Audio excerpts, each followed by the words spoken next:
आज के इस युवा विधायक सम्मेलन में हमारे मध्य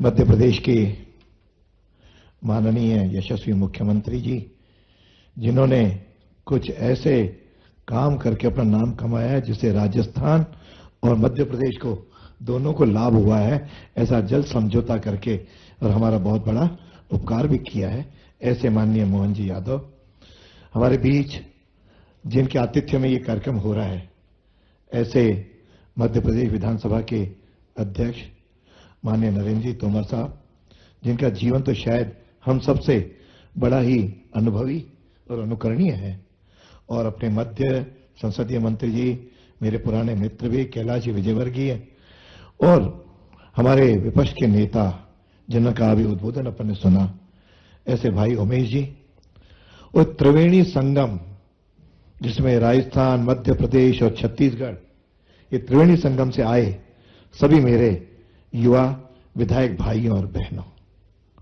वास्तव में यह एक सम्मेलन कोई औपचारिक सम्मेलन नहीं है, बल्कि लोकतंत्र के भविष्य की दिशा तय करने के लिए हमारे संवाद करने का मंच है। इस मंच पर हम संवाद भी करेंगे, सब अपने अपने विचार भी प्रकट करेंगे, उसमें से कोई निचोड़ निकालने का अपन लोग प्रयत्न भी करेंगे।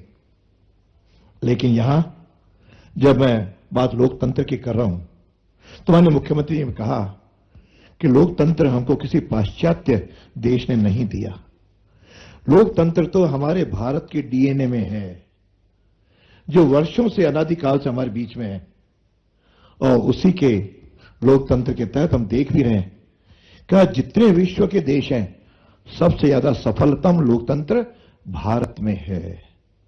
अमेरिका जो अपने आप को बड़ा लोकतंत्र का कहता था, वहां भी हम हाल देख रहे हैं, उसके हाल भी बदतर हुए हैं, और आसपास के देशों के तो और हाल किस तरह से, मैं चर्चा उसमें नहीं करना चाहता। लेकिन यह जो लोकतंत्र हमारा यहां का मजबूत है, वास्तव में उसके लिए यहां पे इस तरह के युवाओं के विधायकों का सम्मेलन होना आज बहुत बड़ा सामयिक है। कई बार चर्चा होती है युवा विधायक कहां से आए, छात्र राजनीति से आए, तो कई बार जब विधानसभा में हम अपना अपना रोल अदा करते हैं तो मैं कई बार कुछ विधायकों को कहता भी हूं, अपने समय के अनुसार अपने आप को भी ढालो। जब हम छात्र राजनीति में थे, वही छात्र यदि उसी महाविद्यालय या विश्वविद्यालय में प्राध्यापक बन जाता है तो उसका रोल अपने आप बदल जाता है। सिमिलरली घर पे भी जब हम बालक रहते हैं, हमारा कुछ रोल और होता है, जब पिता बन जाते हैं तो हमारा रोल बदल जाता है। तो हमारे भी सोचना चाहिए कि हम जिस छात्र राजनीति में थे तो कुलपति और विश्वविद्यालय में हमारा एक रोल रहता होगा, लेकिन जब हम 3 लाख 2 लाख जनता से चुन करके आते हैं तो हमारे पद के गरिमा के अनुसार हमारा भी रोल बदलना चाहिए। यदि इस बात को हमने गंभीरता से लिया तो मैं समझता हूं काफी चीजें तो स्वतः सुलझ जाएंगी। यदि उसी अनुरूप रहते हैं तो फिर जो कठिनाइयां आती हैं संसदीय लोकतंत्र में, निश्चित रूप से अध्यक्ष के लिए भी, विधायकों के लिए भी, सत्ता पक्ष के लिए भी और विपक्ष के लिए भी, सबके लिए कई प्रकार की नई परिस्थितियां का निर्माण करता है। और वैसे हमारा जो मूल दर्शन है वह संसदीय कूटनीति और साझा विधायी मूल्य के आपस में चर्चा का माध्यम है। हमें अलग अलग दलों से हैं, लेकिन जब यहां आए हैं, किसी भी विधानसभा ने यह नहीं सोचा कि केवल एक सत्ताधारी दल के लोग ही जाएंगे। यहां सत्ताधारी दल के भी हैं, विपक्ष के भी हैं, छोटे दलों के भी हैं। एक ही तय किया विधानसभा जी अध्यक्ष ने कि 45 साल से कम आयु के लोग हम आएंगे, सभी विचारों के लोग हम हैं। इसलिए मुझे ध्यान है कि यहां पे जहां युवा नेतृत्व, आप एक क्षमता भी है, आपकी नवीन दृष्टि भी है, और आप में ग्रामीण भी है, आदिवासी भी हैं, शहरी भी हैं। हम सब मिलकर के ऐसी नीति निर्धारण करेंगे जिसके आधार पे जनता का हित हो। अभी काफी दोनों तीनों वक्ताओं ने अपने अपने हिसाब से अपना विषय रखा। हम जब आए तब शासन की प्रक्रियाओं को समझने के लिए, और मैं आप सबसे एक आग्रह करूंगा कि पढ़ने का स्वभाव बनाइए, अध्ययन का स्वभाव बनाइए। कई बार देखता हूं विधेयक आते हैं लेकिन विधेयक को हम खोल ही नहीं पाते, केवल आएंगे, एक पक्ष अपनी जगह का सराहना करेगा, दूसरा पक्ष अपने नेताओं के सराहना में ही अपने 5 मिनट 10 मिनट उसी अपने भाषण में वह लगाएगा। उससे हट करके थोड़ा स्टडी करके एक उसका तार्किक फिर क्या हम रखेंगे, तो मुझे लगता है कि हमारा जो प्रतिनिधित्व है वह सार्थक सहभागिता की ओर बढ़ेगा। और हम सब लोग मिलकर के नागरिकों के बीच में और विधायिका के बीच में एक संवाद करेंगे और जो दूरी है उसे पाटने के भी। वह संवाद का कई बार अधूरा लगता है, इसलिए कई बार कहता हूं विधानसभाओं को भी जनता के लिए कुछ ओपन करने की आवश्यकता है। जैसे हमारे राजस्थान विधानसभा में एक म्यूजियम है, वह म्यूजियम मेरे से पहले लगभग कोई गिनती के लोग देखने आते थे, लेकिन इसको हमने जनता के लिए जन दर्शन के लिए खोला और मुझे कहते हुए मन को सुखद अनुभूति हो रही है कि 50,000 से ज्यादा लोग उस म्यूजियम को देख चुके हैं। और उस म्यूजियम के अंदर राजनीतिक, आर्थिक, सभी प्रकार ऐतिहासिक, सभी प्रकार के राजस्थान का इतिहास उस पर है। तो विधानसभा को हम जनता के साथ जोड़ें, विधायिका को उसका जोड़ें, विधायक को उसके साथ जोड़ें, तो मुझे लगता है कि जनता के साथ हम सेतु का काम कर पाएंगे। और दूसरा, हम केवल विकास के साथ तो करते हैं, लेकिन विकास के अंकेक्षण का काम भी हमको करना होगा। नहीं तो हम तो केवल कह के भूल गए।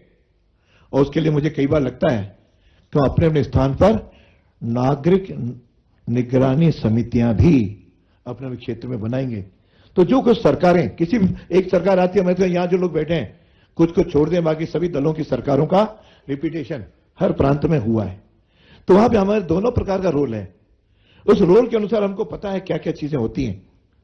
तो उसमें जो ब्यूरोक्रेसी है उसको अकाउंटेबल विधायिका के प्रति बनाना, ये हम सबका दायित्व बनता है। इसलिए देखा आया कि इसलिए मैंने पहल की राजस्थान ने, तो उसका तो आज 97% प्रश्नों के उत्तर विधानसभा में मिलने शुरू हो गए। पहले उत्तर भी नहीं आते थे।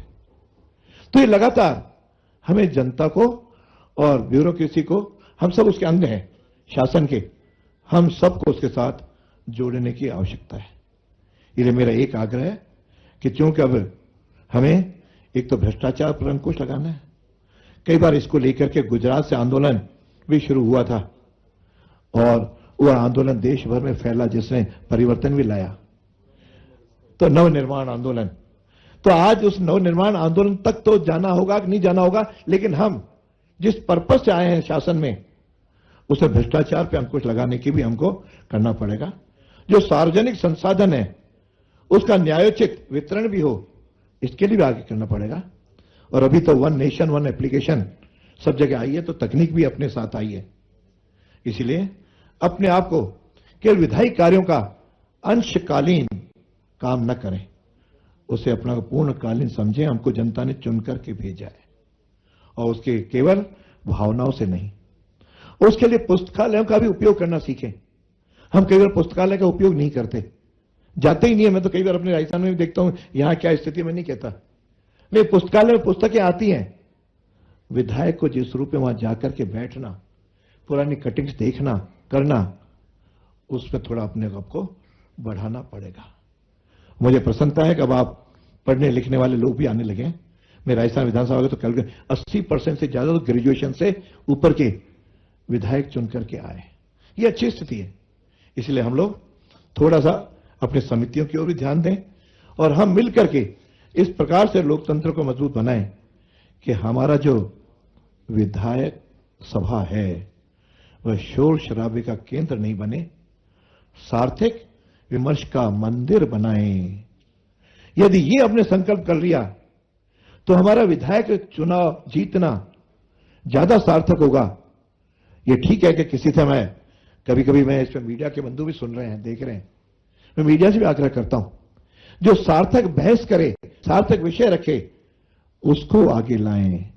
एक क्षण हो सकता है कि कहीं हल्ला मचा, हमने उसको हाईलाइट, एक दिन हो गए, लेकिन आपकी जो पहचान है वह तर्क के आधार पर बनती है, अध्ययन के आधार पर बनती है। और उसके लिए आवश्यक है कि हम पूरा समय सदन में बैठने का स्वभाव बनाएं, अपने से वरिष्ठ अनुभवी लोगों का भाषण सुने, उसमें से कंटेंट निकालें, तो आपको बहुत बड़ा जीवन के अंदर लाभ होगा। सदन में सक्रियता भी, मैं भी समाप्ति करूंगा। सदन में पूरा माननीय मुख्यमंत्री जा रहे हैं, व्यस्तता समय में आप पधारे, इसके लिए हम सबका आपको धन्यवाद। इसलिए मेरा तो एक ही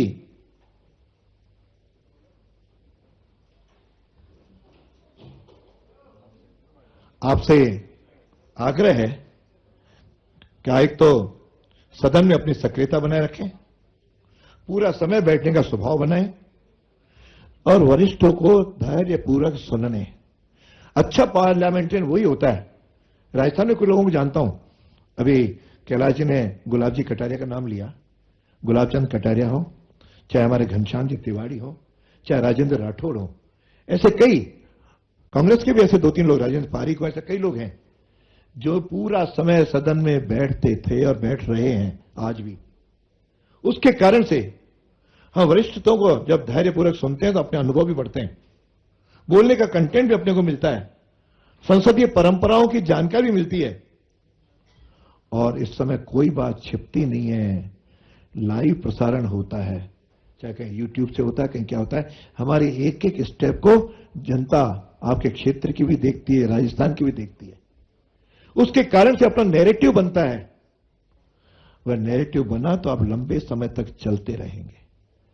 क्षणिक एक दिन अखबार में भले आए कि नहीं आए, उसकी तुलना में हमारा नैरेटिव बने और हम लोग अच्छा बोलें, बोल के लेने की तैयारी करके आए।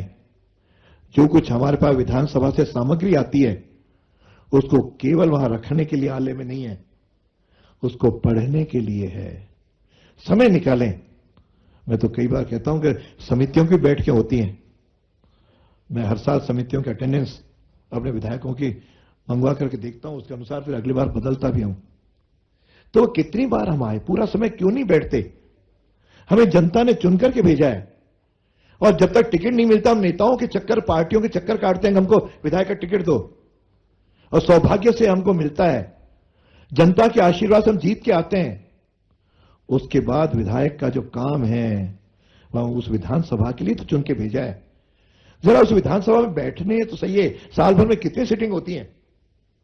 साल भर मुझे विधानसभा को ध्यान है कि अधिकतर 7 दिन, 10 दिन, 15 दिन, और अपन प्रयास अच्छा करते हैं कि राजस्थान इसमें थोड़ा सा अग्रणी भी है कि हम 24 सीटिंग इस बार फर्स्ट फेज में कर चुके हैं। साल भर में तो लगता है हम 35 तक तो आराम से पहुंच जाएंगे। तो सिटिंग भी बढ़े, और सिटिंग तब बढ़ती है जब आपका उसमें सहयोग मिलेगा। जब सहयोग नहीं होता तो फिर सिटिंग बढ़ाने का कोई लाभ नहीं होता।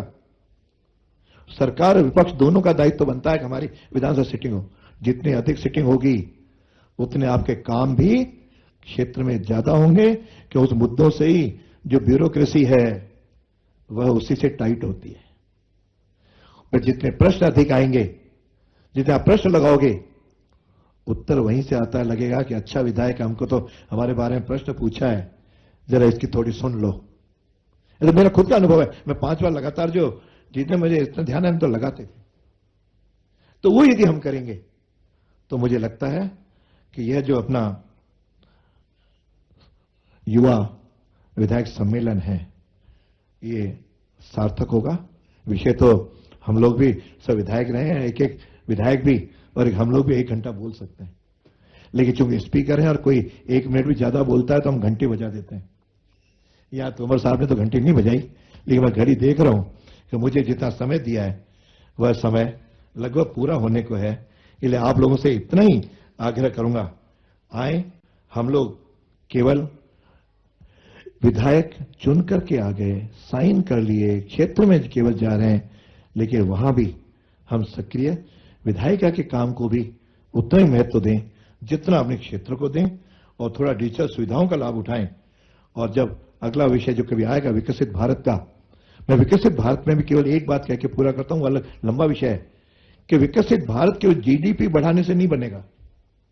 विकसित भारत बनेगा जो अपने समाज में अंतिम छोर पर बैठा हुआ व्यक्ति है।